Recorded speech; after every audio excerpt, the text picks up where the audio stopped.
గుజరాత్లో 25 సంవత్సరాల నుంచి ఒకటే పరిపాలన ఉంది. అదే బీజేపీ పరిపాలన. అందుకే బీజేపీ గుజరాత్ చూస్తే అన్ని రంగాలలో నెంబర్ 1 గా ఉందంటే దానికి కారణం సుస్థిరమైన పాలన, 25 ఏళ్లు కంటిన్యూగా ఉండే పాలన అని చెప్పి నేను మీకు తెలియజేస్తున్నా.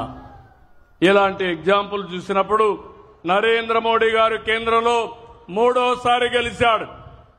ఈ రోజు మనం కూడా గుర్తుపెట్టుకోవాల్సింది డబుల్ ఇంజన్ సర్కార్.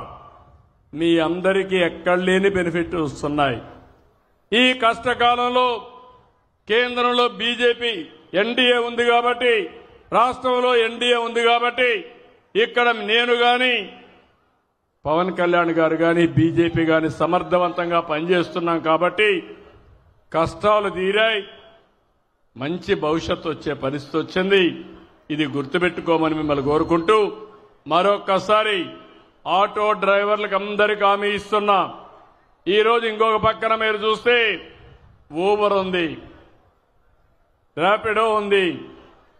మీకు నష్టం జరిగేది సరైన సమయంలో అవి మనం తీసేయలేం. కానీ ఈ డ్రైవర్లందరికీ ఒకటే హామీ ఇస్తున్నా, ఈ 2,90,000 మందికి నేను మీ అందరికీ అవసరం ఒక యాప్ తయారు చేస్తాం. మీకు నేరుగా బుకింగ్లు వచ్చేట్టుగా చేస్తాం. 3వ యాప్ మీకు వస్తుంది. అదంతా కూడా మీరు ఎక్కడున్నా ఎలాంటి బిజినెస్ వస్తుందో మీ దగ్గర ఇచ్చే బిజినెస్ ని 24 గంటల ఆటో స్టాండ్కి పోయి పడిగాపులు కాసే పని లేకుండా టెక్నాలజీల వల్ల వచ్చే లాభాలను మీకు ఇచ్చే బాధ్యత మాది. దాన్ని అందిపుచ్చుకునే బాధ్యత మీది. అవసరమైతే ఆటో డ్రైవర్ సంక్షేమ బోర్డు ఏర్పాటు చేస్తాం.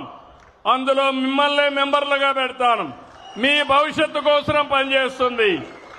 అందులో ఒక భాగం యాప్ తీసుకొచ్చి కంట్రోల్ రూమ్ బట్టి మీకు బిజినెస్ మీకే ఇప్పించే బాధ్యత మీ సంఘమే తీసుకున్నట్టుగా చేసే బాధ్యత నాదని మీ అందరికీ విజ్ఞప్తి చేస్తున్నా. ఇలాంటి వినూత్నమైన ఆలోచనలకి మీరు కూడా సహకరించండి. నేను కూడా మీకు అండగా ఉంటానని మరొకసారి తెలియజేసుకుంటూ ఈ రోజు ఈ కార్యక్రమానికి వచ్చిన మిమ్మల్ని అందరినీ పేరు పేరున అభినందనలు. ఆటో డ్రైవర్లకు ఒకటే విజ్ఞప్తి, మీరు ఆటో ఎక్కినప్పుడు మీకు మంచి చేసిన ప్రభుత్వం గురించి 10 మంది ప్రయాణికులకు చెప్పండి.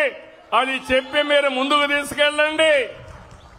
మీ భవిష్యత్తు బంగారు భవిష్యత్తు చేసే బాధ్యత, మీ పిల్లల భవిష్యత్తు బంగారు భవిష్యత్తు చేసే బాధ్యత, ఇండ్లు లేని ప్రతి ఒక్కరికి ఇండ్లు కట్టించే బాధ్యత మాదని మీ అందరికీ హామీ ఇస్తూ సెలవు తీసుకుంటున్నా. మళ్ళీ ఒకసారి విజ్ఞప్తి చేస్తున్నా, హ్యాపీ దీపావళి. పండగలే పండగల భవిష్యత్తులో ప్రతి ఒక్కటి పండగే. మీరు ఆనందంగా ఉండడం మాకు కావాల్సింది. మీకు ఎలాంటి ఇబ్బందులు లేనటువంటి సుపరిపాలనకు మేము నాంది పలుకుతామని చెప్పి తెలియజేసుకుంటూ అందరికీ నమస్కారాలు. జై హింద్.